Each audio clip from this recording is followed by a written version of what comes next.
Hey, good morning, everybody. My name's Mike Jimenez, and this is the Alamo City Sportscast coming at you from San Antonio, Texas, from West San Antonio, West Bexar County.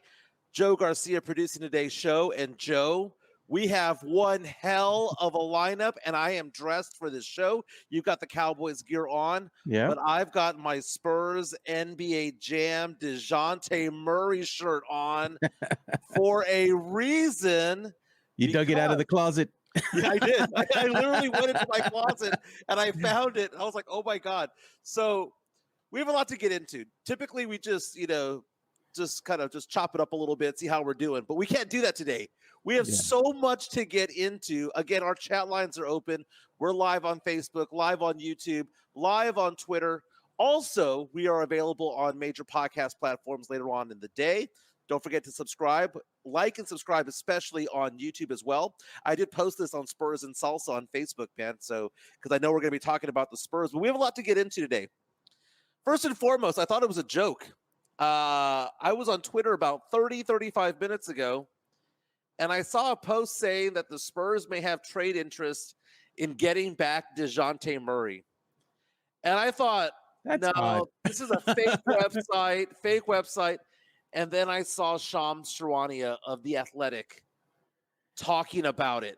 And it was dated today. Yeah, if you see Shams, man, you know it's legit. Yeah, so we're going to get into that. He was also hanging out with Michelle Beadle, San Antonio resident Michelle Beadle, UTSA grad Michelle Beadle. So there might be something to this story. We're going to get into that. I have a poll on this, by the way, on Twitter at MJ Acquired Taste. Do you want the Spurs to bring DeJounte Murray back? Or other options could be just see what we got with Trey Jones, or option C, draft a point guard with the top pick that we get, right? So those are the options, Spurs fans. We'll also be talking about the hate that I see on Twitter involving Spurs Twitter and Thunder Twitter about Chet Holmgren versus Victor Wembanyama for Rookie of the Year. Do we really hate Chet? Is that what's going on these days? Got to talk about that. Yeah. I have a prediction on Twitter that the Spurs are going to win the next 4 games in a row. I think it's very possible. I think you're smoking something, Mike. You know who's smoking something? Draymond Green. Because Draymond Green comes out, and I don't believe one word out of that man's mouth. Comes out and says, the NBA commissioner talked me out of retirement. Also goes on to say that he's mad at Stephen A. Smith for what Stephen A. Smith had to say about Steph Curry, and saying that Steph Curry was not as good of a leader because he allowed Draymond to get away with what Draymond Green was doing all of these years. Interesting point. We'll get into that.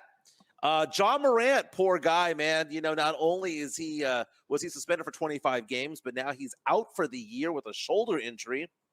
Michigan beat the crap out of Washington last night to win the national championship in college football. Dan Quinn, a wanted man. You're wearing your Cowboys gear right now. We saw what happened with the Eagles this year. They lost their offensive coordinator. They lost their defensive coordinator to other jobs. This year, they sucked. Dan Quinn, how important is he to the Cowboys' success, not only this year, but in future years? And what should the Cowboys do to keep him, or should they even care about keeping him? We're also going to get into some pop culture. There's this girl that we all fell in love with. If you are in your late 30s, 40s, 50s, 60s, there's a particular actress that we all checked out multiple times in our lives because we've seen this movie many times. Yeah. She passed away. So we have to get into a celebrity crush that kind of... Maybe that's the actress where Jimenez decided, you know what? I don't like playing with toys no more. Very, very, very nice. Joe Garcia, how you doing today, my man? I'm doing good, man. I'm glad to see that we don't have any drama today about the dogs. Everybody's well behaved today. I'm doing this from home. I've got Daisy right here. Here's Cody, the golden retriever, and I can see Duncan. The Necio. Yeah, well, no, the golden retriever is the Necio. Duncan just follows. But Duncan is now afraid of the fence line because she got stuck in there, or he got stuck in there yesterday for over 2 hours. But my dad put it all back together like nothing ever happened. Absolutely amazing. He's puro Mexicano, dude. We can do amazing things. He is, man. He is. And I'll never have that gene. You know what I'm saying? Oh, man. I'll never have the I'll put it together gene type of thing. By the way, we're live on Facebook, live on YouTube, live on Twitter. We do have a chat line that you can take part of this show on our YouTube stream. Let's keep it to the show, okay? Yeah, man. No infighting between people. Let's keep it, because you know what? No one cares. This is a place for us to all escape the day, talk about sports, pop culture, nostalgic things, and just have a great part of the day. Again, local sports talk radio gets off the air around 10 a.m. We're helping to fill the void a little bit. Like and subscribe and share. Let people know that we're doing what we're doing. Chris Gonzalez reaches out to us on our YouTube stream and says, bring back Murray. Even David Atwater comes out and says, bring him back. So this is kind of interesting. So let's talk about this. So this morning, you know, we're debating what we're going to talk about on this show. And I get on Twitter and I see this post from this site that I'm not familiar with. And it says, rumors about DeJounte Murray going back to the Spurs. And it mentions Shams Charania. And dude, there's always these fake accounts out there doing fake trade proposals, parodies, things like that. Yeah. And then I clicked on who did it, and it had 1.3 million followers. Yeah. So I was like, oh my God. So then I'm looking it up, and then I see a video of Shams Charania on a TV show with Michelle Beadle of San Antonio. You know, she does a lot of things with the Spurs. Yeah. Formerly of ESPN. Well, she has a show on FanDuel. So the FanDuel channel, you know, Kay Adams, we're very big fans of Kay Adams because she's amazing and she's also super talented and beautiful. But there's another show that they have called Run It Back. And they were talking about the fact that DeJounte Murray wants out of Atlanta, or maybe Atlanta wants out of DeJounte Murray. Spurs traded him to Atlanta in exchange for what could have been 3 first-round draft picks, but it's looking like it's only going to be 2. So we have 2 of Atlanta's picks coming up, and we have a swap with them that we can do. And then we have Charlotte's protected first-round draft pick, which is not going to convey this year, and it's top 14 protected next year. And if it doesn't convey next year, it turns into a couple of second-rounders, right? So it's looking like we got 2 firsts and 2 seconds and a swap for DeJounte. Not a bad haul. Even though I've bitched and moaned that they could have gotten maybe a little bit more, it wasn't a bad haul. Wasn't bad. But DeJounte Murray and Trae Young did not work well together there in Atlanta. And they are not a very good team. And Atlanta's looking to rebuild. Like, just hit the reset button to say, hey, we're going to keep Trae Young and flush everybody out. Now, DeJounte Murray signed an extension. So he's under contract for 4 more seasons after this year. So not only are you getting a player, you're not getting a rental. You're getting somebody who's going to be part of the team for a period of time. So on that show on FanDuel, Run It Back, Shams Charania of The Athletic. Okay, Shams and Woj are the 2 guys for basketball, right? Yeah. They're the Adam Schefters of the NBA. And on that show, Run It Back, Shams Charania is talking to Michelle Beadle about what's called an exploratory type of thing, right? Kicking the tires. Is this even possible? Let's hear what Shams Charania had to say on Run It Back with Michelle Beadle earlier this morning. And by the way, by Twitter. Yep, I'm sharing the screen right now. Oh, you know what? Hold on. Let me make sure that I'm sharing the audio so we can hear it. And by the way, my Twitter handle is at MJ Acquired Taste. You can follow Joe Garcia at 2 Shots Podcasts. We got this going? I think so. All right, there it is. I'm going to play it. I don't hear anything. Okay. Nothing. Okay. Nothing. So let me go ahead and just kind of rehash what Shams said. Shams had about a minute and a half long soundbite here, where he basically said that we all know that Atlanta's trying to get rid of DeJounte, and DeJounte's probably number 1 target is to go to LA to play with the Lakers and play with LeBron James and Anthony Davis and all that stuff. But LA may not have the draft capital required to do something like this. So where else could he go? And he says that he's been hearing and that he's kind of surprised a little bit about the fact that the Spurs are exploring this a little bit, going, what is it going to take to make this happen? And Shams goes on to say that the Spurs have a ton of draft capital that they could give Atlanta that Atlanta would be interested in. So again, not only do the Spurs have their own draft picks over the next course of handful of years, but the Spurs also have a draft pick that belongs to Chicago, a first-round draft pick that belongs to two of them that belong to Atlanta, a swap with Chicago. We have one of Boston's. We have one of Charlotte's. The Spurs have a very big war chest of draft capital, and that is something that the Hawks might be interested in. And the Spurs may have to actually also peel off a player or two to make the salaries kind of match a little bit. Okay. I think I can get the audio back now. I think I know what happened. On there, I can hear it now. So now we'll go ahead and share it. Let's go ahead and hear it. Sean Sharamia and Michelle Beadle on Run It Back on FanDuel Network. Is there news there yet? DeJounte Murray is trade eligible starting today. The Hawks are going to begin escalating conversations even more. The Lakers are a suitor. We've discussed they have a need, I think, at that position. And we're still waiting to see exactly how his market shakes out. But one team that has a level of exploratory interest, I'm told, is his former team, the San Antonio Spurs. Spurs obviously building around Victor Wembanyama, Devin Vassell, among their young talent, budding young talent. They have a stable of draft assets as well. They have a ton of draft picks moving forward. And I think they're going to take a very patient approach in their building process. There's not a real level of urgency of going out there immediately, but they're going to be patient. And I think they will be. They're going to pick and choose exactly the spots, whether that's this season, in the summer, next season. They have a runway. They don't. There's not a real urgency, but they have a runway to make things happen potentially if they want to. So that is interesting. You're a resident San Antonian. Sure. Yep. What are your thoughts? You know what? That's kind of surprising to me, I'll be honest. That was one of those breakups, along with Kawhi Leonard, where it seemed to be ill-received by the fan base, and we weren't really sure what the story was. But I can also say, watching every time DeJounte's return to San Antonio, he and Pop and their interactions, it's very lovely, the same way he is with Kawhi. So maybe we don't always know what's going on behind closed doors. But does he want... Okay, so here's my question. A, what happened in Atlanta? And is this appealing to him to go back to San Antonio? And how much of that is getting to play with Wemby? Well, he's under contract, 4-year, $120 million extension he signed over the offseason. So the Hawks, because he signed that extension, they have a good amount of leverage. They're going to be able to dictate, see the best asking price, who can meet their asking. All right. So there we go. Okay, so that is Shams Charania on Run It Back with Michelle Beadle.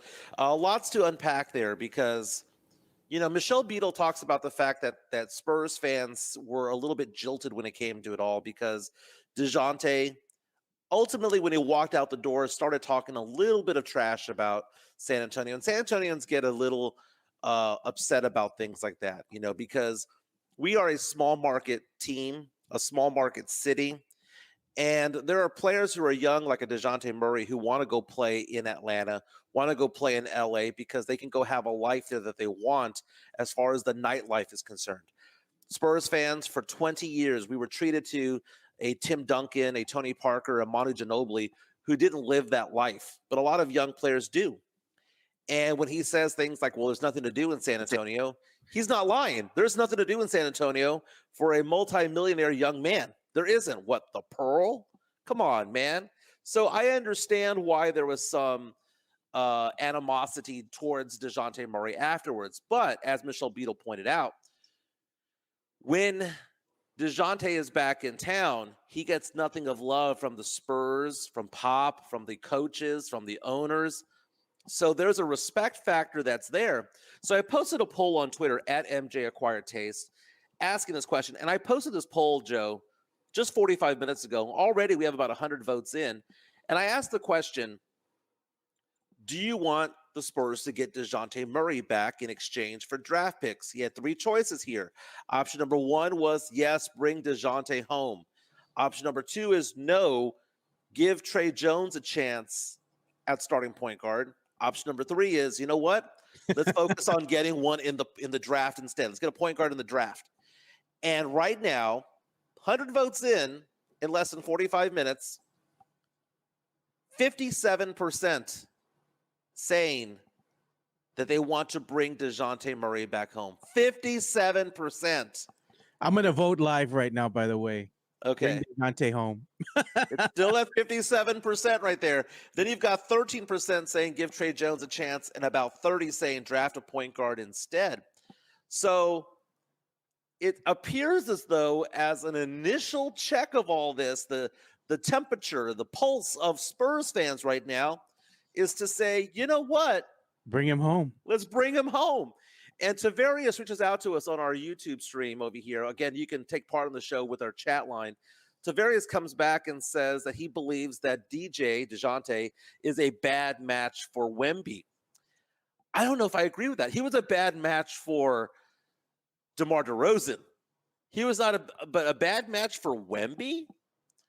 I like the idea of DeJounte Murray for several reasons. First of all, $30 million for an all-star point guard or a fringe all-star caliber point guard is not bad. That's basically the amount that they're paying Devin Vassell right now, right? And we have Keldon Johnson under contract. So I'm assuming that one of those players is going to have to go, right? And it's probably going to be Keldon, right? But let's just go ahead and say that it is, right? Let's say that Keldon goes, and we have a starting lineup of DeJounte Murray, Devin Vassell, Jeremy Sochan, Victor Wembanyama, and let's say it's one of the stud big guys that we get in the draft this year. I'm saying that you have a legit point guard in DeJounte Murray who's not afraid to shoot the ball as well, who can drive, who could run the floor. Dude, who would you rather see Victor Wembanyama run the floor with right now down on a fast break? Do you want to see him run the floor with Trey Jones, or do you want to see him run the break with DeJounte Murray? I'd rather see him run with DeJounte Murray, man. Who's going to find him the spots?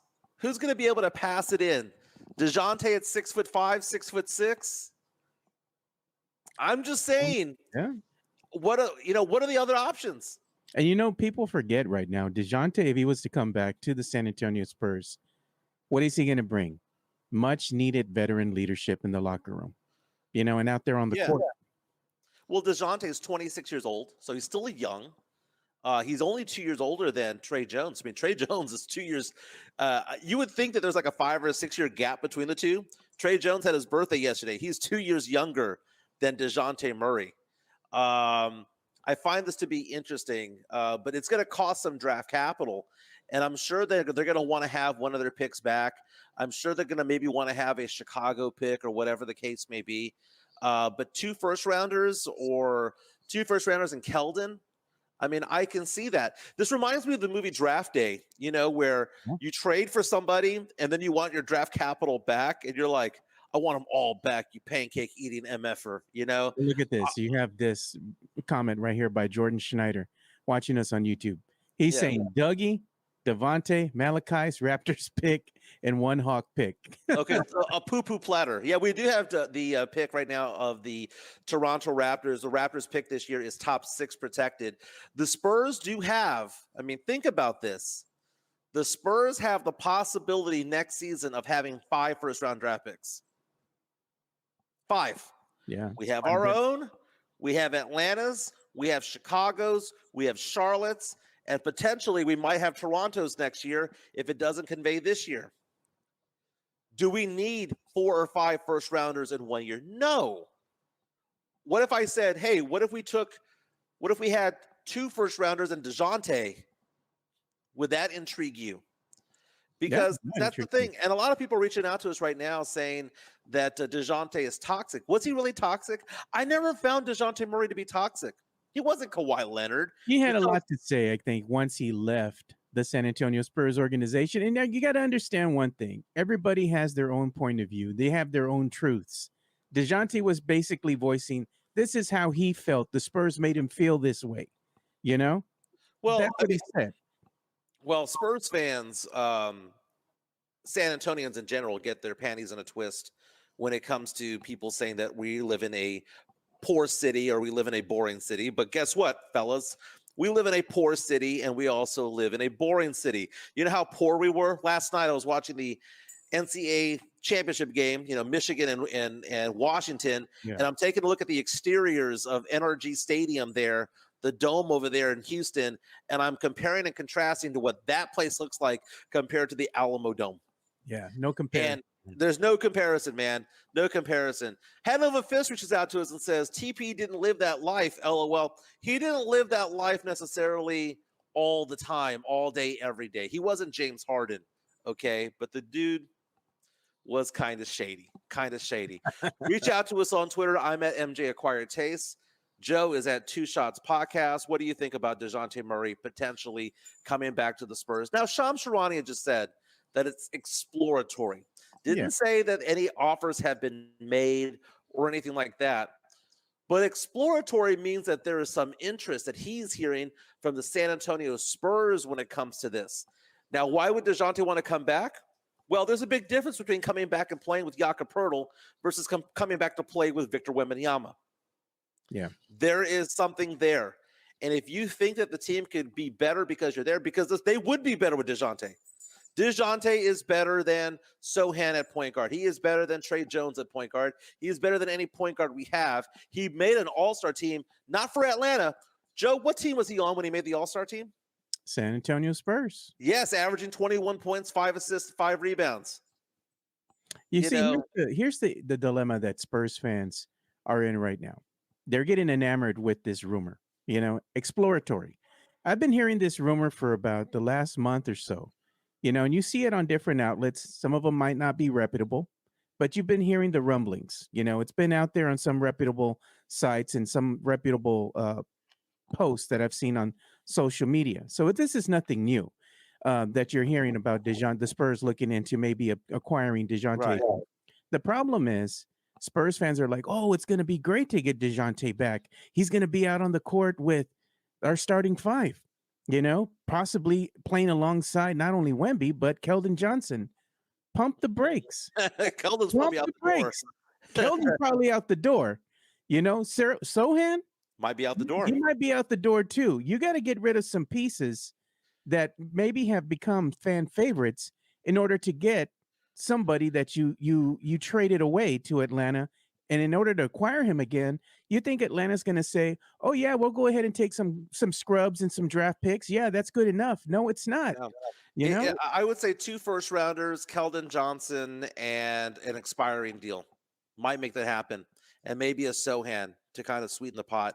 By the way, when I said 21, 5, and 5 for DeJounte Murray, that's what he's averaging this year. His all-star season with the Spurs here in town, he averaged 21 points, 9 assists, and 8.3 rebounds, dude. Nearly a triple-double. Now, take a look at the last several games for DeJounte Murray. Yeah. They're dangling him out there right now and say, hey, this dude can ball. Anybody want this guy? Last 5 games, his point totals have been 18, 32, 22, 30, and 24. So he's averaging about 25 points per game, 24 points per game the last 5 games. He is balling out right now. And, we need to have good players. Takes good players to win in this league. And I hate the whole thing of, well, we're just going to draft them. Okay, we're going to trust the brain trust that got Joshua Primo. Yeah, look, man, you need 3 players. Any team that's worth a shit has 3 good players in their starting rotation, in their starting 5, right? At least 3. You have a good point guard. You're going to have a good power forward, and you're going to have a great either center, or you're going to have a person who's going to play either the small forward, power forward, something. You're going to have at least 3 players in the mix somewhere where they can go ahead and help lighten the load for the star player. So in other words, you have Devin Vassell, you have Wemby, you need that 3rd player, whether that be a point guard, shooting guard, however you want to spin it, but you need somebody else that's going to help get that ball to Wemby in the right situations. And if Wemby is not open, you're going to be able to trust in that point guard or shooting guard type of player to be able to knock down some clutch shots. You don't think DeJounte Murray would be that guy? Exactly. You need to have a point guard and a shooter around Victor Wembanyama. We have a shooter in Devin Vassell. I trust Devin shooting. I really do. Jordan reaches out to us right now on our YouTube stream saying that DeJounte Murray is better than any of the point guards in the draft, and that might very well be true.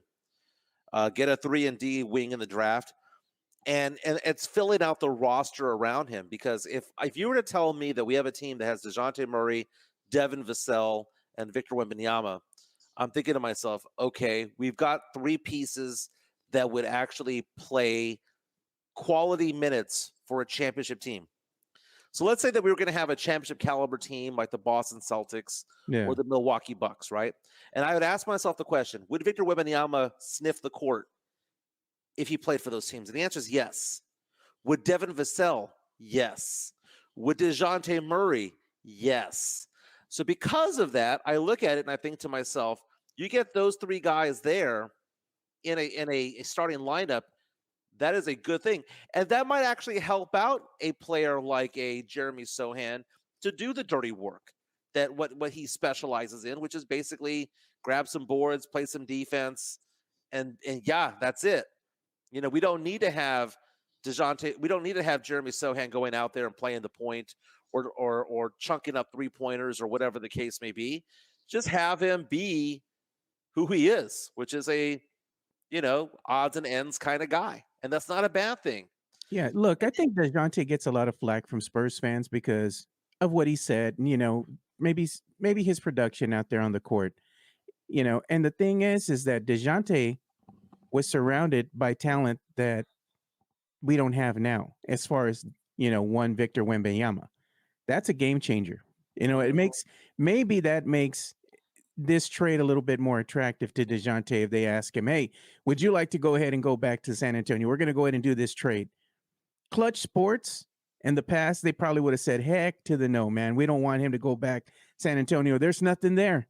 Now that Wemby is with San Antonio, maybe Clutch Sports will say, hey, maybe we can spin this and make this, about DeJounte returning home and making Wemby better. But the main storyline here is that Clutch would want to go ahead and spin it as DeJounte is a catalyst for the Spurs, maybe winning a few more games, maybe playing a lot better out on the court. Well, that's the thing, and we have people reaching out. Haiti reaches out to us right now saying, I love DeJounte, but I doubt he would want to come back. The fact of the matter is that he had nobody else to play with. The attraction is to win. And if you want to win, you need to have a superstar next to you. So what better superstar for DeJounte to play with than to have Victor Wembanyama by his side?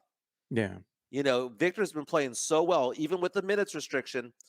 People see what he's doing out there, and that might be the enticement there. That might be the thing that gets people wanting to play here, as opposed to us trying to build necessarily completely through the draft. There's nothing wrong with building through the draft, but there's something wrong with building solely through the draft. Because if you look at the Spurs championship years, when we got Duncan, when we got Parker, and we got Ginobili, we also got players like Robert Horry. We got players like Mario Elie. We got players like Brent Barry, and there were some veteran players in there. That's the thing. And, Hannah Fist reaches out and says DJ is not a superstar. He's a borderline all-star. That's great. What's wrong with having a borderline all-star as a point guard for your team? Beyond Wemby, do we have any all-stars right now beyond No. Like, come on. Keldon Johnson, here's what we have. The Spurs have a collection of players who are going to have long careers. Keldon Johnson's going to have a long career, but he'll never be an all-star. Jeremy Sochan will have a long career. He'll never be an all-star. Okay? Devin Vassell is going to have a long career, might make an all-star team once, and it may not even be for the Spurs. He's the only one that has all-star capability outside of Victor Wembanyama. And Spurs fans need to understand that. That's just the way that it is. Okay? DeJounte also plays defense. That's the thing. And you have a taller point guard, 6'5", 6'5.5", along with Wemby back there, and Sochan doing his thing if he's still on the team. Not a bad thing, baby. Your hand over fist. You called DJ Super. Stop it. Oh, I don't think I'd ever refer to DeJounte Murray as a superstar. And if I did, then my apologies. But he's a pretty good player, man. He's a very, very, very good player. I gotta agree with this, with that STP11. Sochan is an 8th man, not a starter. It's a shooter's league, and he can't shoot. There's no lies detected in that one, dude. And it's just one of those things where, Sochan brings a lot of intangibles to the table. He's able to, and all of these like Sochan apologists out there, are they throw out every single excuse. Well, he's young, he's learning, he's guarding the best player on the other team. He's whatever. Sochan is actually a decent player, but you can't have him out there 30 minutes a game if you can't make buckets. This is somebody who has an effective shooting percentage right now of 46%, which means, well, I want to correct that. It might be 48%, but I looked it up the other day. It's in the bottom 15 percentile of the NBA. And if you think that you're going to be able to get a good player out of somebody who's there, because if you take a look at the stats of the people that he's around in the bottom 15 percentile, show me the one that you think is a star. Show me the one that you think is an all-star, because they're not there. And what effective shooting percentage is, it's kind of like slugging percentage in baseball, right? Yeah. You get the hot, if you're shooting 3-pointers and you're making them, you get a higher effective shooting percentage. And what you want to be as somebody who plays forward is north of 54%. Now, if you're an outside shooter, you want to be north of 50. Okay. But it's just so bizarre because I'm looking at his effective field goal shooting. Last year, Jeremy Sochan had a 48.3% effective field goal shooting percentage. 48.3, which is not good. That means for every 100 shots he takes, 2-pointers and 3-pointers, he makes 96 points. 96. Okay. That might not sound bad, but it is bad.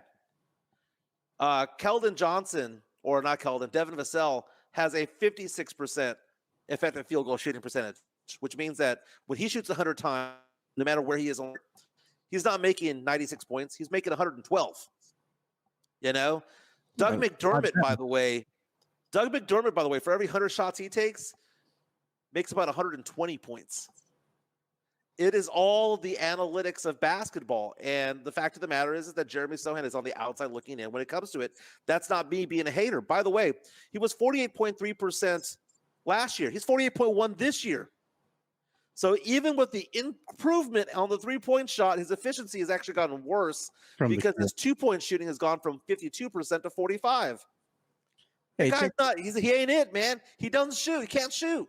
It is what it is. Look at this comment, Mike. Joe Gonzalez says, F it, bring back 2 and 5. You know what? Would Spurs fans welcome Kawhi back with open arms? I think so. I don't think Spurs fans would be, oh, we don't want Kawhi back. He would instantly make the team better. If you all don't want Kawhi back, stop it. Yeah. Stop it. By the way, Tavarius reaches out to us on our YouTube stream and says Sochan is a second-year player and he has improved. Well, let's see this. He plays 3 minutes more per game this year. 3 minutes more per game, averages less points per game. He plays 3 minutes more per game, averages fewer rebounds, averages fewer. The only thing that he has gone upward in is 3-point shooting percentage, and because he was playing point, his assists have gone up a little bit, but 2-point shooting's down. All in all, dude, he's the 8th guy on a team, dude. Yeah. And all the Sochan apologists are like, he's going to be a future all-star. What game are you watching? He walks around like he doesn't know what's going on the court because he doesn't know what's going on around the court. You know what? Who else doesn't know what's going on from a defensive perspective? Did you see that video that they were showing on social media of Trey Jones out of his defensive position in the first quarter in that last game that they had? I'm like, God, man, it's gotten that bad as far as the Spurs defense. And I mean, it was kind of, I felt bad for Trey as they put him in that type of situation where the video kind of made things look worse than they possibly were. Yeah. But things like that have happened a lot this year. And it wasn't just Trey. It's happened across the board for San Antonio Spurs players out on the court, out of defensive positions, not communicating. Things like that have happened since the beginning of the season. It's just not all on Trey. They made him look really bad, but it's the indicative of what's happening with the team. Trey's not a very good defender. I mean, that's the thing. Neither is the rest of the team. Yeah, well, I mean, Trey offensively knows how to run the offense a lot better than Sochan or anybody else on the team. But he is not a very good defender. He's undersized. He's going to get bullied. He's a good backup point guard, change of pace kind of guard. in a perfect world, to be honest with you, in a perfect world, our 6, 7, and 8 players are Keldon, Trey Jones, and Jeremy Sochan. If that's your 6, 7, 8, you're looking pretty good. And You're what's looking Coach pretty good. Pop doing right now? He's putting Keldon Johnson out there in the fourth quarter to help close out games. Keldon Johnson, for all intents and purposes, has become the Spurs closer. Yeah. He's recently. Manu. Yeah. They put him in the Manu position. Yeah. 6 man who's going to get 31 minutes. I mean, they have him doing that. Hey, I want to talk about Victor Wembanyama a little bit because, I follow the whole Rookie of the Year odds a lot. And the Rookie of the Year award right now, if the season was to end right now, would go to Chet Holmgren of Oklahoma City Thunder.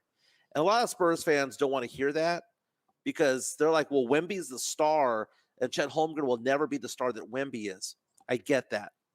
But the fact of the matter is that, winning matters. And I would much rather have, if you had all 32 GMs or all 30 GMs rather in the NBA draft players, they would all take Wemby over Chet Holmgren. Okay. It's just Holmgren is playing for a better team and has more opportunities. Yesterday, Holmgren balled out, man. Holmgren had a great game yesterday.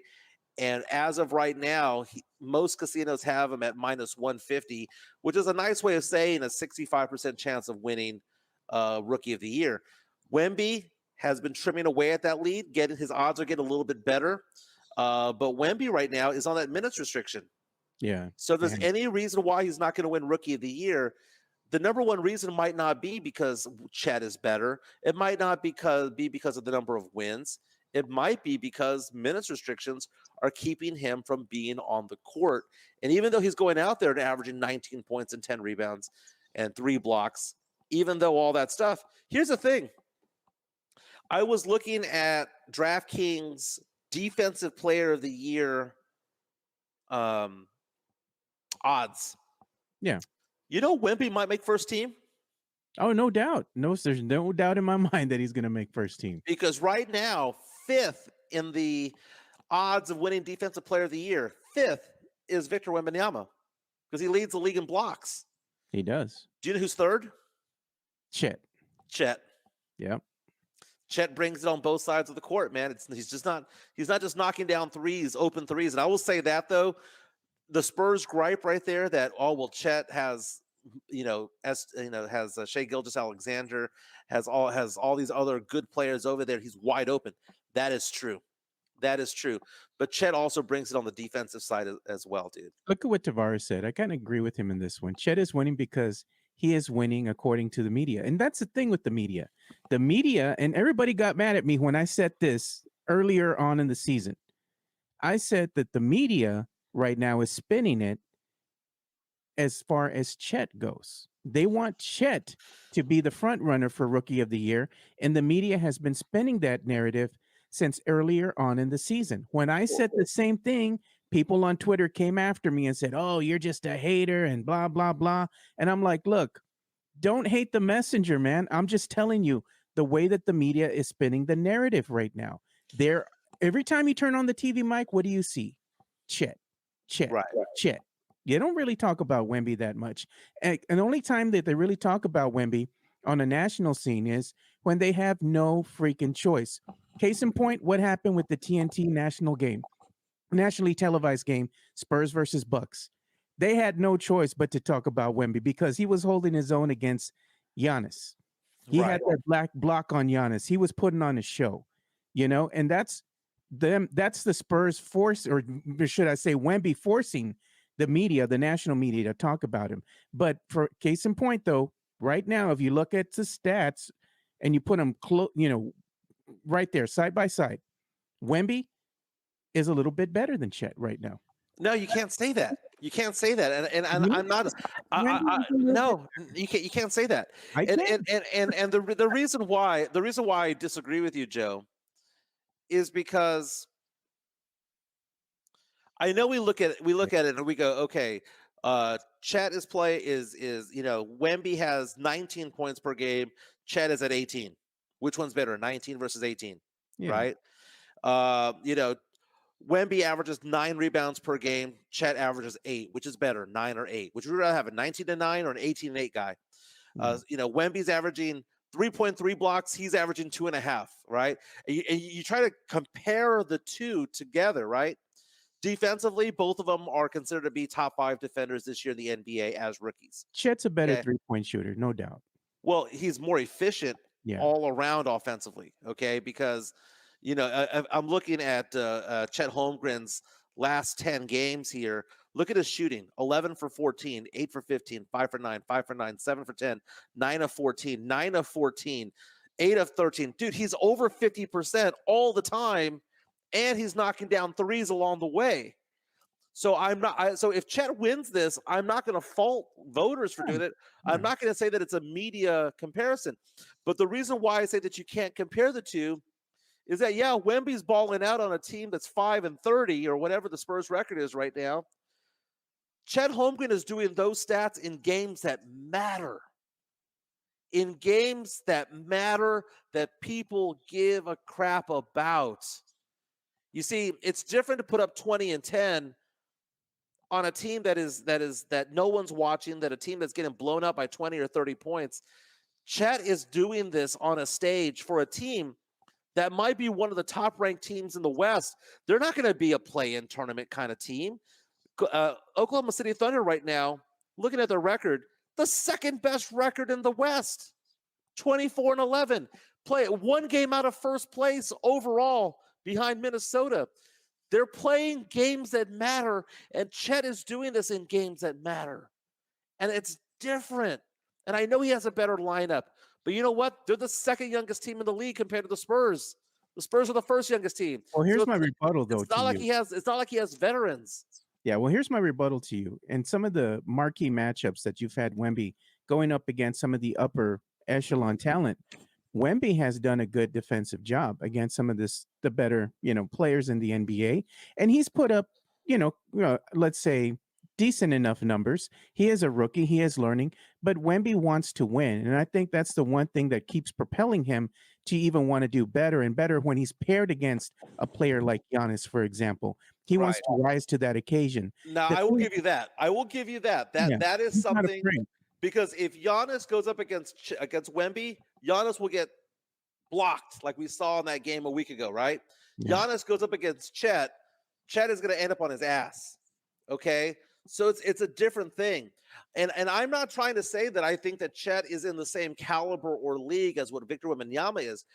All 30 GMs in the NBA would want to have Wemby over Chet because of what's to be, what's going to happen 3 years from now, 5 years from now, 10 years from now, right?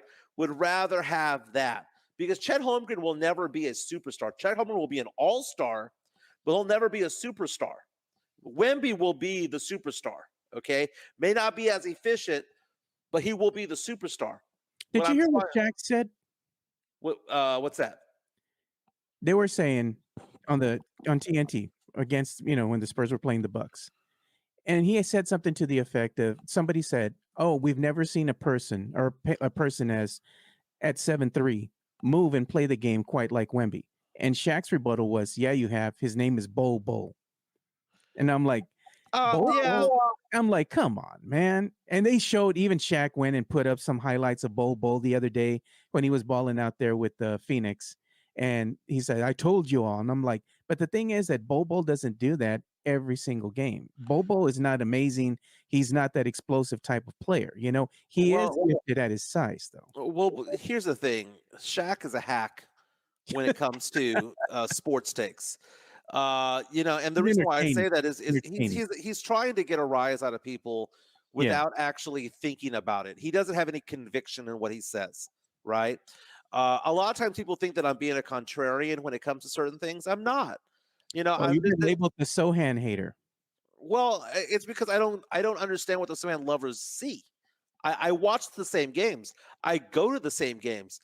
I watch him run up and down the court going, what is this guy doing? So here's the thing. But he guarded Luka well one night. Okay. But Chet is a good player. Now, The knock on Chet that Spurs fans give is the fact that he is considered to be a rookie, even though he was on a roster last year, but he got hurt in the preseason, never played, but he was with the team for a year, and they're like, well, that's not fair, and I understand that. And Chet is also older than Wemby, so there are some things that you can say that put Wemby at a disadvantage. Okay, Chet is a rookie. I don't care. He didn't play last year. He didn't, right? But he's a very, very, very good player. I would go on to say that you can say that Chet Holmgren is a top 25 player in the NBA right now. So you got no love for 30. Wemby, man? You got no love for Wemby? I love Wemby, dude. I would rather have Wemby over Chet. But what I'm saying is that to say that Wemby has solidified himself as the dominant rookie of the year candidate this year is not true. It's a very close race between him and Chet, no doubt. It's a close race, but the thing is, though, and it's not because the Spurs hate the NBA hates the Spurs, the San Antonio market, and all that stuff. Oklahoma City is just as small of a market, if not smaller than San Antonio. So we can't use that agreement. Chet Holmgren's not playing for Philadelphia. He's not playing in an LA market. He's not playing in Houston. He's playing in freaking Oklahoma City. Okay, so we can stop with the whole the media hates San Antonio narrative. That's stupid. That's stupid. Okay, in this case, it's stupid. If he played for the Bulls, I would go along with that narrative too. Okay. Do I think Wemby is going to win Rookie of the Year? He's got to get pulled off that minutes restriction, man. He's got to be pulled off this whole back-to-back thing. He will qualify with the 65 games played, but my goodness, at the end of the day, 5 wins is 5 wins, man. I think the Spurs are going to go on a little bit of a run this month. Maybe that'll help his case.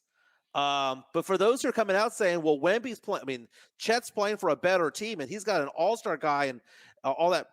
Tim Duncan, when he was a rookie here, didn't he have David Robinson? Yeah. Didn't he have Sean Elliott, who were both all-stars, one a future Hall of Famer? Yeah. So let's not have that argument that Chet does not deserve to be Rookie of the Year because all the pressure's taken off of him because he has all-stars next to him. Isn't that what Tim Duncan had? Look at what Matt Lerma's saying right here right now. The minutes restriction kind of makes his stats more impressive. When no, it doesn't. It doesn't. The per 36 is impressive, but the thing is that it's preventing the Spurs from getting W's, or it's one of the reasons why they're not getting W's. Because when Wemby's out there, they're a legitimate team. When they are, when Wemby is not on the court. And it's a collection of 5 random Spurs players out there. It doesn't matter which 5 they are. They're not a good team, right? Again, I will say this again. Yes, Victor Wembanyama is going to be a superstar. Chet Holmgren is going to be an all-star, right? They're both going to be all-stars. One's going to be a superstar. That's going to be Wemby. But Wemby's at a disadvantage for being younger. He's at a disadvantage for the minutes restrictions. He's at a disadvantage for having a less talented team. He's at a disadvantage for not having the experience of being American basketball. There's a lot of disadvantages there. And a lot of Spurs fans want to say, well, that's the reason why you give it to him. But at the end of the day, scoreboard is scoreboard. And as of right now, he doesn't have a scoreboard. I don't know. It's like I'm taking crazy pills, man. I'm taking crazy pills going, why don't people understand that? That's not me being a hater or not being a Spurs. You're not a real Spurs fan. You're not a real Spurs fan. I'm just being legit. Hey, let's go ahead and update the poll that we have out there from earlier today. Let's see. The poll was, I have it right here on my phone here. This is a question asked about DeJounte Murray. If you missed the first part of the show, went up. Shams Charania of The Athletic was on a FanDuel show called Run It Back with Michelle Beadle of San Antonio, and was talking about DeJounte Murray and how the Hawks want to trade him. And he mentioned that the Spurs are kicking the tires on this, are exploring what would it take for this to happen. And Shams was saying, hey, Spurs have some young players. Spurs have a lot of draft capital. We have draft picks from Chicago, from Charlotte. We have Toronto's first rounders. We've got Boston's first rounder in the next few years. And I asked the question, just over an hour ago, and over 162 Spurs fans have answered already. That's how you know it's a good poll question. Would you want DeJounte Murray back with the silver and black with the Spurs in exchange for draft picks? And 57% said yes, bring DeJounte home. 30% say that they want the Spurs to draft a point guard instead. 13% coming out and saying let's just roll it with Trey Jones. Give Trey a chance. Oh man, exactly. And it's so funny is that I think a lot of people thought that this was like a fake story, like fake news. And man, the retweets that have been coming around, I feel like I was fortunate enough because I was on YouTube the minute it got posted. And I was like, oh my God, is this real? So I kind of feel like I was there first with the post. Very, very cool, man. Very, very cool. Let's see here. Let's talk about some other things NBA-wise. There's news and notes. John Morant is out for the year with a torn labrum, which is a shoulder injury. Yeah. He missed 25 games because of the suspension earlier this year. Came back and was playing very well for a few weeks or so, but he's out for the year. Draymond Green. Let's talk about Draymond Green. He's freaking so fucking weird, bro. He's so damn weird. Yeah. Okay. Draymond Green, who's still on suspension, but is about to be coming back sometime soon. Okay, so Yusuf Nurkic, when he went out and he went out and just attacked him, I guess you could say. And then after he had done to Rudy Gobert, which is grabbing him by the neck and choking him and all that stuff, and you saw the NBA suspend indefinitely Draymond Green, and they said you had to go to therapy and all that stuff. Draymond Green reportedly on his podcast yesterday said that Commissioner Adam Silver talked him out of retirement, and that the commissioner is saying we can't make this happen. You need to come back. And I'm thinking to myself, that's the stupidest thing I've ever heard. I bet you that never happened. Hey, he also said that him and Kerr had a conversation and they both cried together. Yes, this is all complete bullshit. Okay. And I look at it this way because this morning on First Take, you saw Stephen A. Smith defend himself against Draymond Green because Draymond Green accused Stephen A. Smith of saying something and really he took it out of context. So Draymond Green said that he cried when he saw Stephen A. Smith say that Draymond Green's antics prove that Steph Curry is not a good leader. And Stephen A. Smith said, well, let's play the tape back. They played the tape back, and that's what he was insinuating, Stephen A. They didn't really outright say it, but I will say it.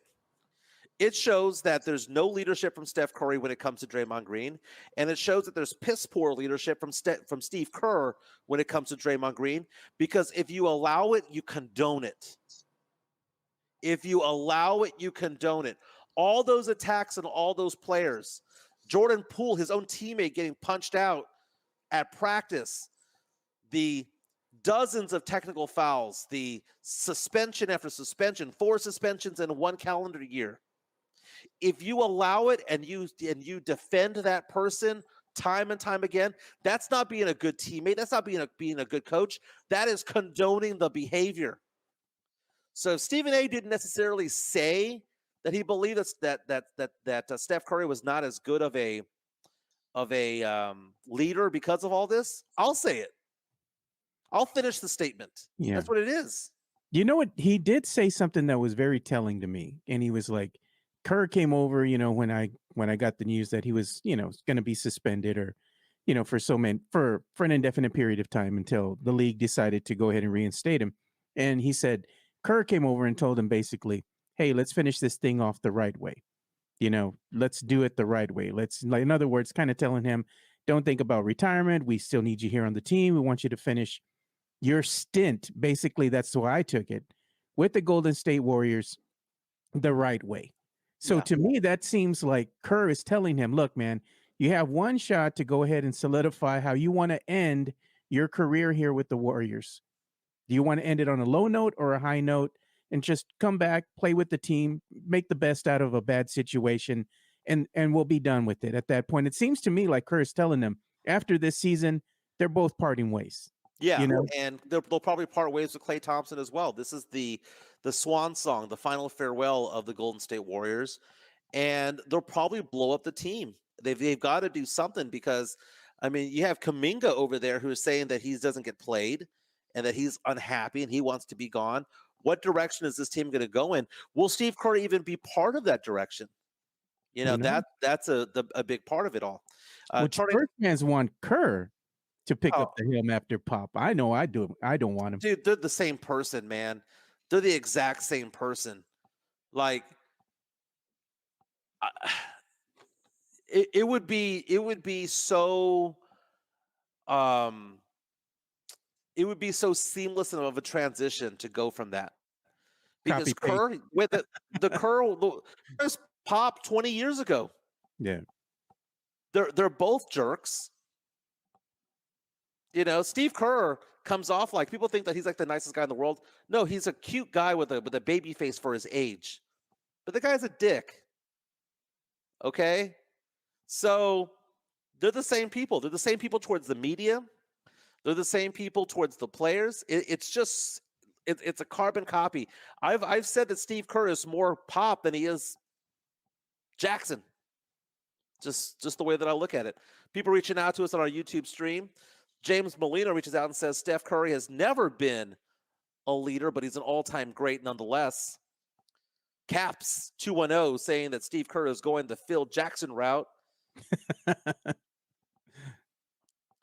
And he also says that Steph is more like Tim Duncan as a leader. He just stays out of it. You know, just get me out of this. I don't want to hear about this. I'm just here to ball. You know, just here to ball. You know who balled out last night? The Michigan Wolverines, man. They're your national champions. What a winning the CFP National Championship presented by AT&T yesterday, 34-13. It was an ass kicking. Michael Penix Jr. had a bad game. I hope this does not affect his draft stock, because last night he was running for his life. He only had 255 yards passing, 1 touchdown, 2 interceptions. The offensive line of Washington just couldn't keep up with the D-line of Michigan, and Michigan just ran the ball down their throats the entire they game. Their freaking teeth in, bro. 38 rushes for 303 yards on the ground. I think I saw a stat on ESPN last night that said that the average yards per attempt before the player was touched from Michigan was 6.3 yards. They, on average, went 6.3 yards before they were touched, not taken down. I had never heard a stat like that before. But 303 yards rushing, that game was over like in an hour and a half. You know, it's like, can you imagine that defensive line from Washington, dude? They're probably so freaking tired, dude. They were like done. Yeah. Oh, my goodness. But, you know, Harbaugh gets the national championship. He's probably going to leave because there's probably going to be like penalties and suspensions going on in Michigan because of all the crap that goes on. They cheat. They're a cheating program. That's what they do. What program doesn't, Mike? Dude, not all programs send coaches onto the other side in costume, dressed up as staff members for other teams. Hey, man, in order to steal their plays. If you're not cheating, you're not trying, man. Oh my God! There's Red Sox. There is painting the lines a little bit. You know, trying to get a little bit of an advantage. Man. And then Belichick got caught cheating. Brady outright being frauds, and that's what Michigan is, man. Goodness. But man, that game was over pretty early because it was a 1 touchdown game. I think it was 17-10 at halftime, and then the first play of the third quarter was an interception, and the game was over at that point. And they just ran it down their throats. But congratulations to Michigan. You're wearing Cowboys gear. Let's go ahead and change topics here to the Cowboys, because you know, Cowboys 12-5. They're the 2 seed in the NFC. Looking at it, their road to the Super Bowl is this: beat Green Bay this week, more than likely beat Detroit at Jerry World next week. They should have lost to Detroit. Let's be honest, man. This is going to be a redo. Yeah, and then go on the road to San Francisco. That's the most likely route there. Cowboys have not been able to get past San Francisco, dude. The 49ers got their number, dude. It just there's just something about the way that team is created, right? The 49ers, what happens with the Cowboys when they go up against the 49ers is the 49ers are very physical on the line. Their defense, they don't play games. They're out there, they're hitting people, they're putting people on their ass, and they just come out punching you right in the face from the get-go. And the Cowboys they kind of fold. Against the 49ers. Well, let me ask you this. What part of the Cowboys team struggles more against the Niners? Is it the offense against the defense of the Niners with Bosa and all those guys? Or is it the Cowboys defense struggling to keep up with McCaffrey, keep up with Deebo Samuel and Brock Purdy and guys? Here's the thing with the 49ers, and they're a very well-balanced team. They're probably one of the better teams and one of the favorites to go to the Super Bowl, no doubt. And it's because the way that they are coached, they're very crafty in what they do. Being able to read the other team's, let's say, what they want to go ahead and do, their game plan. And with the Cowboys, especially with McCarthy, they have trouble adjusting, especially when they're coming back, from the first half. Okay, they go to the half, they come back, going to be in the third quarter. Cowboys have a little bit of trouble sometimes adjusting. And I think one of the teams that they have trouble adjusting with is the 49ers, because the 49ers themselves, great game adjustments from the coaching staff during the complex or during the game itself, right? Right. When the game is happening, they're able to make these little adjustments, see what's going to happen, read the defense, read the offense. And at the end of the day, the Cowboys wind up getting outcoached by the 49ers. Plain and simple, outcoached and outplayed. And the thing is, you have to actually, at some point in time, the players have to get tired of that bullshit and grow a pair and do something. Well, the problem is that if you take a look at the offense of the Niners, I think they're the ones that actually dictate the game more than anything else, because it's kind of hard to pick your poison when it comes to being Dan Quinn and that defense as to how to attack the Niners, because do you focus solely on Christian McCaffrey? Because McCaffrey is so good, you can put 8 in the box. He's going to figure it out.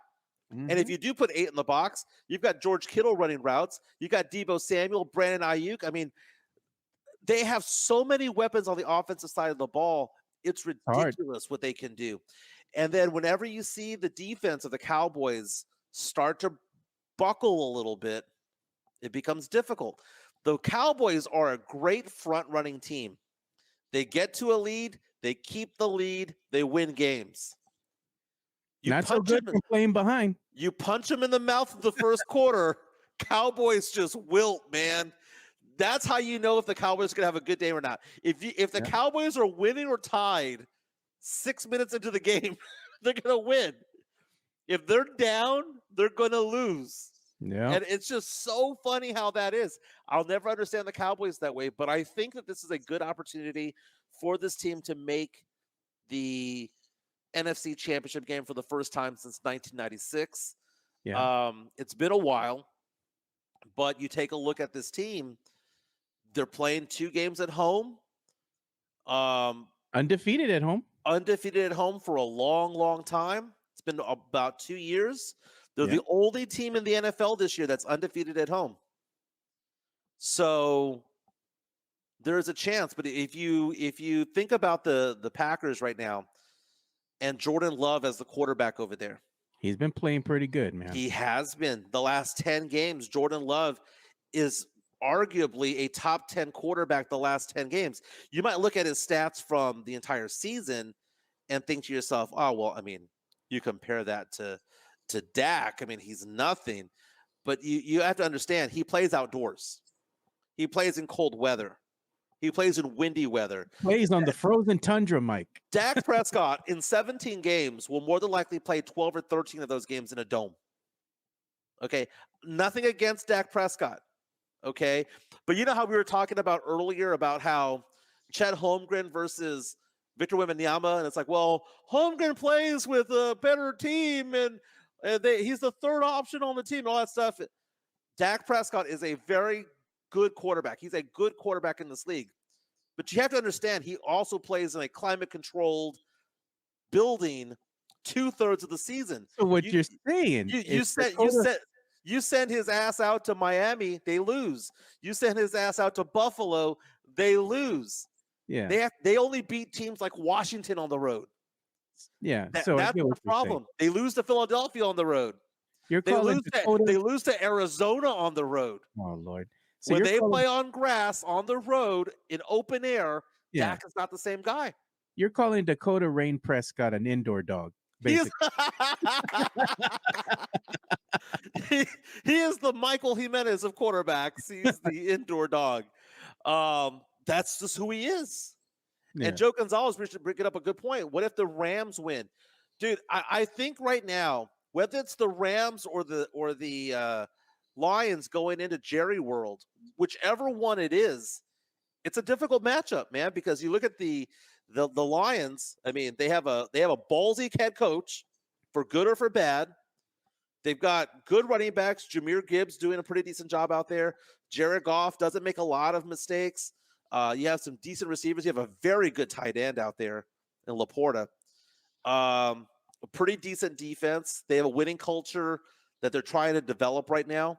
But the Rams have won the Super Bowl. The Rams have a healthy Matt Stafford, and you have a Cooper Kupp, and you've got Puka, and you've got a pretty decent team that is getting hot at the right time. I can see how that would be a difficult second round matchup, but you can't overlook the Packers. And the Packers right now, we were talking about Jordan Love and his stats. Here is Jordan Love's last last 8 games. Let's count the number of touchdowns. 2, 3, 3, 1, 2, 2, 3, 2. So that's 5, 7, 9, 10, 16, 18 touchdowns in the last 8 games. Okay? How many interceptions in the last 8 games? 0, 0, 0, 1, 0, 0, 0, 0. Last 8 games, a guy that plays quarterback in the NFC, what was that? The NFC North, playing in Chicago, playing in Green Bay, playing in very he played at New York, which is the swirling winds. 18 touchdowns, 1 interception in the last 8 weeks. I'm just saying that the guy's good. He's a decent quarterback. He's averaging about 250 yards throwing the last 8 games or so. He's not bad for the year. 32 touchdowns, 11 interceptions. For the year, 4,159 yards passing. Jordan Love is no scrub, dude. He's no scrub. He's not. In the Green Bay Packers right now, they've been playing pretty good football to end the regular season here. So they're figuring some things out, and they're coming together at the right time, and that could actually spell doom for the Dallas Cowboys, because okay, so let's say Dakota Rain Prescott in the big moment, Mike. You know this. Let's say that the doom does happen. Let's say that the Cowboys do lose. Would we see both Mike McCarthy and Dan Quinn gone? Because Dan Quinn, if you follow Blogging the Boys on Twitter, if you follow them online or on YouTube as well, Blogging the Boys with RJ Ochoa, they do a fantastic job. RJ Ochoa mentioning last night that there are 3 teams that have interest in interviewing Dan Quinn as a head coach. The Carolina Panthers, LA Chargers, Washington Commanders. Can you imagine if he goes to the Chargers and the offensive coordinator? Commanders in their own, in their own conference? Their own division. But the Chargers have the Cowboys' former offensive coordinator and Kellen Moore over there. So it could be a reunion of Kellen Moore and Dan Quinn. Dan Quinn come in as a head coach, say, you know what, Moore, you're gone, brother. You have Justin Herbert. How can you not do something with Justin Herbert? Yeah. First order of business. Kellen Moore, you're gone. Joe Gonzalez saying that Green Bay is going to put up a game, but the Cowboys should beat the Packers. I can see that. I mean, they're favored to win by a touchdown. It's a playoff game. It's going to be close, man. Chris Gonzalez saying Jordan Love has a little bit of Aaron Rodgers in him, and Aaron Rodgers had a little bit of Brett Favre in him, Brett Favre. In the fact that they're both dicks.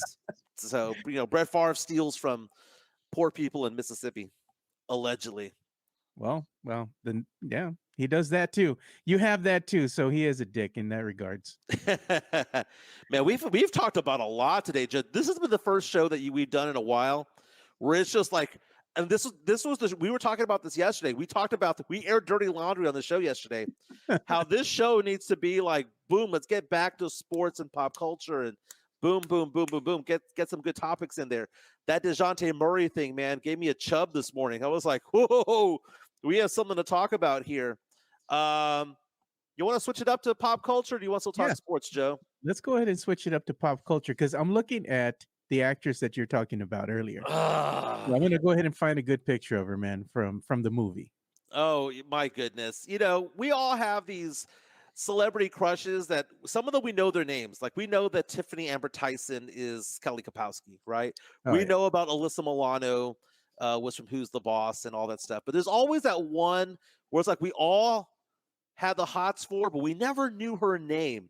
We never knew who this person was, and one of them actually passed away within the past couple of weeks. So let's see if we can show a photo here. Yeah, I got some pictures here. There we go. There's the photo gallery. Cindy Morgan. So Cindy Morgan passed away at the age of 69. If you don't know who Cindy Morgan is the hottie from the movie Caddyshack back in the day. Remember the Chevy Chase character Ty Webb? They hook up. He was doing the massage, and they hooked up and all that stuff. And that was Judge Smails' niece, if I'm not mistaken. Yeah. She passed away at the age of 69. They don't know the exact date that she passed away because she was found at her home, apparently of natural causes she passed away of. But they said that she may have been there for quite some time. It might have been, a couple of weeks, because she was last spotted or last seen alive a few weeks ago. But Cindy Morgan was known for lots for being a temptress, if you will, in the 80s. She was also wasn't she in the movie Tron? I believe so. She came out in a lot of movies, man, back in the 80s. And she even did some, I believe, a movie with Chevy Chase. I don't remember the name of the comedy that they did together. Here are the movies that she was in. She was in American Gigolo in 1980. That same year was in Caddyshack. She played Lacey Underall.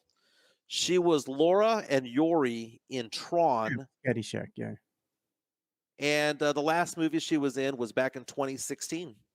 Movie called The Seventh Year. But again, she passed away at the age of 69.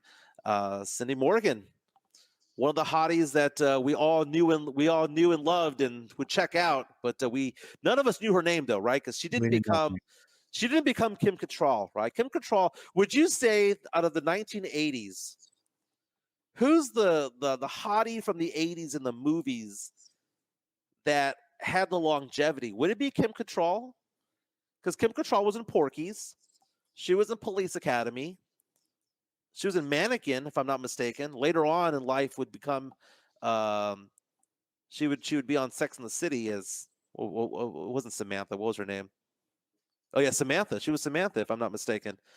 I think that is the case, man. That is the case. Yeah, remember you also in the 80s you also had Heather Locklear, Oh my goodness, Heather Locklear. She was something else, man. TJ Hooker, she was on, right?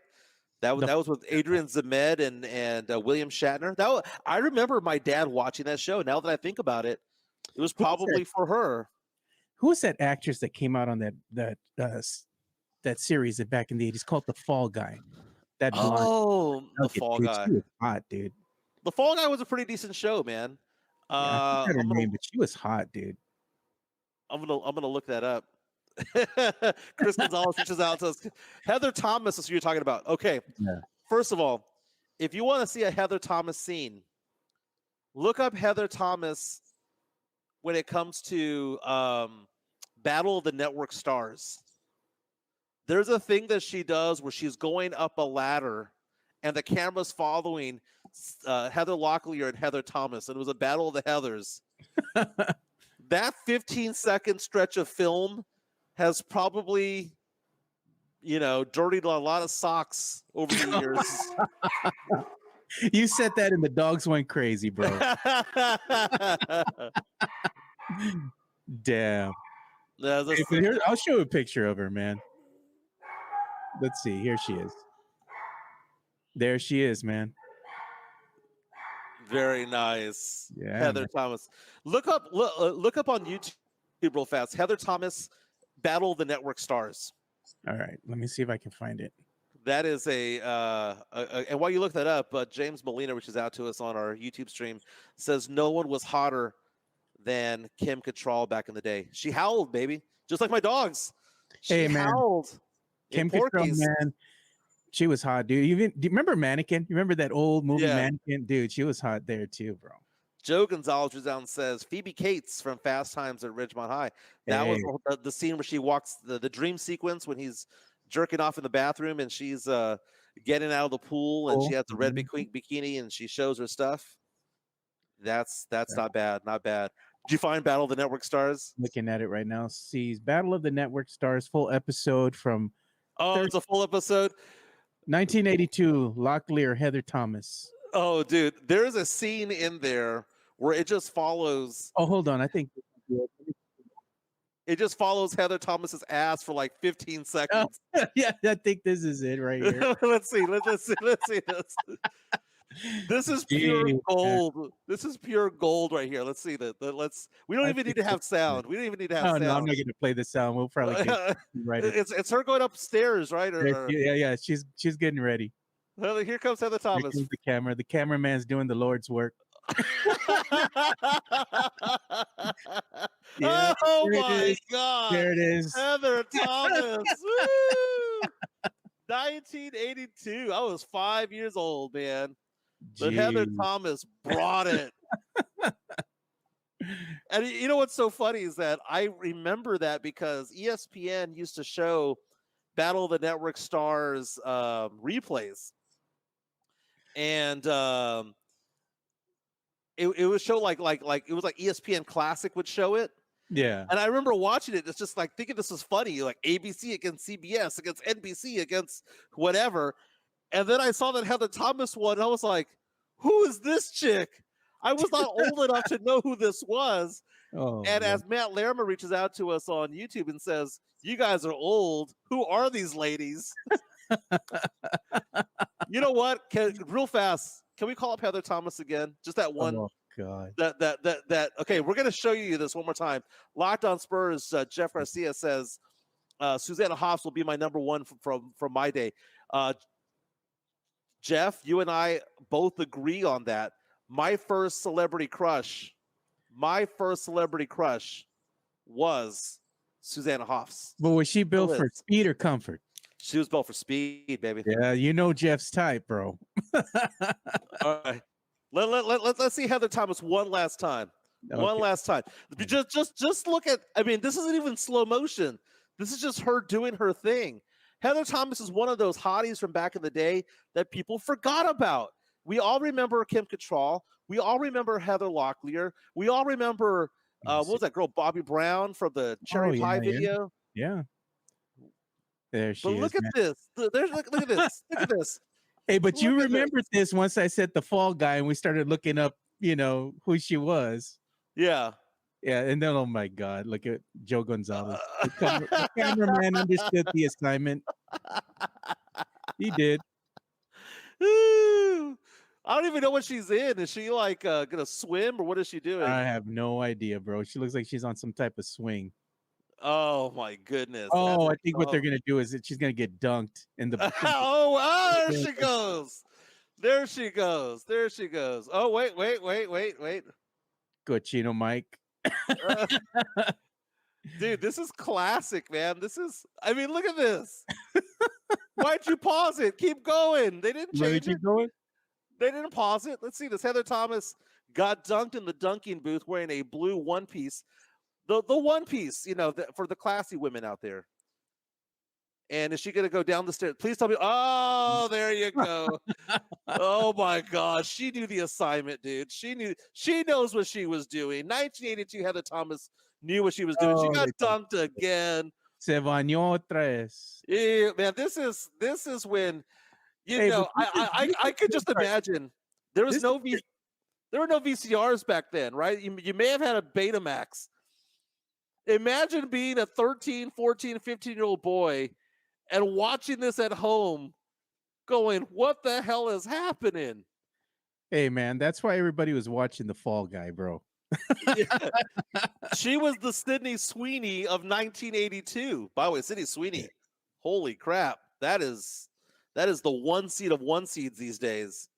Yeah, hey, but this video that we just saw, what was her name? Heather what? Heather Thomas? Heather Thomas, yeah. That's Jeff's type right there. Built for speed. No. Heather Thomas was not built for speed. She is more of the Daisy athletic, Duke. dude. She's more of the Daisy Duke girl kind of Athletic thing. girl, man. She's That's- athletic, but she's got thickness though, man. No. She's You built know, for comfort. She ain't no BB Rexa, bro. Okay, BB Rexa is built for a bed and breakfast weekend in the middle of nowhere, a cabin someplace, a stabbing cabin someplace Hey, in the you're not middle gonna of nowhere. you ain't gonna be freezing with BB, man. You got the heat. Got that heat, bro.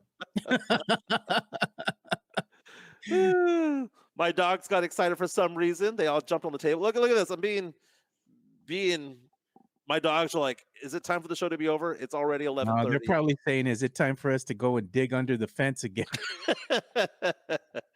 Well, this was a fun show. This was the way that we should be doing shows because we had a lot of sports content, a lot of NESEO content, a lot of good interaction on our YouTube stream. This is the way to do it. Before you all log off of YouTube, hit the like button, and beyond all that, because none of this is dated, really. Share this on your Facebook pages. Share this on your Twitter accounts. On your send this to a friend and say, "Hey, look, this show is back. It's 5 days a week. We're having a good time. We're talking sports. Again, Sports Talk Radio goes dark locally at 10 a.m. unless you want to listen to Jim Rome or you want to listen to Colin Cowherd." Taking a shot at Jim Rome, dude. He ain't. Well- I didn't even know he still had a show. Well, I mean, we have this show. You know, Mike Taylor does his thing. Nothing Yeah. wrong with Shout out watching to one Taylor. show and then going and watching the other. Watch us, then watch Taylor. Watch Taylor, then watch us. It'll pass the time. Hey, we need to get Taylor back on, dude. I'm thinking we'll reach out to him, man. We need to He's get a him good on. guy. The show. He's a good guy. I love me some Mike Taylor, dude. I really do. And it was so funny how people thought last year that we had animosity towards each other, and none at all, dude. I mean, Mike and I have But gotten love, along man. pretty well. Nothing but love. I'm back in the saddle, dude. 2024 is going to be a good year. James Molina coming out and saying Susanna Haas is still hot. You know what? Folks want to build a tunnel to New York. Very nice. Look at what Matt says you all need to have a separate camera that takes video in real TikTok format. Well, yeah, that's true. we do have the capability at the table. You all don't even know, man. Like during this time that I've been off, I have not stopped upgrading on the table. So the last time you were here, Mike, I told you, hey, whatever you see on that laptop computer, the high-end computer I have at the table, you're going to be able to share video clips, whatever you want. And we're going to be able to bring it into the show. That's the thing now, you know. And the other thing is that I didn't stop there. I said, well, if we want to go ahead and go live on TikTok or we want to go live on Instagram, we'd be able to do that now at the table. We can just put our phones there and shoot in that portrait format. So there's a ton of things we're going to do. And I was saying too, one of the things we're going to do, Mike, that's going to be fun. Mhm. We always kind of talked about maybe at some point in time, we'll add a second hour in the show. Well, I think now's the time. And I think that second hour, I'm not even maybe going for a full hour, but there's going to be times when we do a show and it might be on a Friday or Thursday. And what we're going to do is immediately after the show, we're going to go and hit you guys up on Twitter Spaces because you all have already said that you would like to go ahead and talk with us. So what better way than to make you all part of the show than to go on Twitter Spaces so we can go ahead and have a discussion and talk about a little bit of things that maybe didn't make it into the show. So it's going to be fun doing that kind of stuff. Yeah, it's the evolution of this channel and this show because we had a certain vision for this that got derailed because of things happening in my personal life, and we're back on it.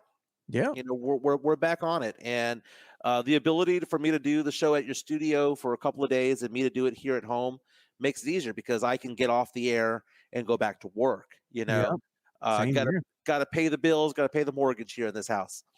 But we really do appreciate the support. We're going to need sponsors this year.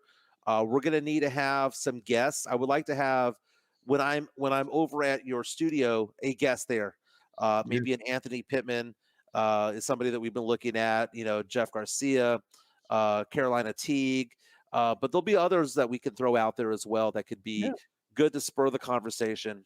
Enough of CT. I just talked to her and I told her we want her here in the studio, and she said she'd be game for that. Yeah.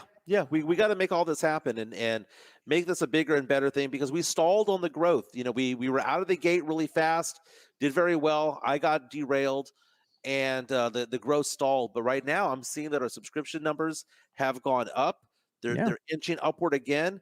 We need to make sure that we're on the Spotify's and whatnot at a certain time out of the day. I don't know. We were talking about the turnaround time of making that happen and trying to trim that down a little bit. Yeah.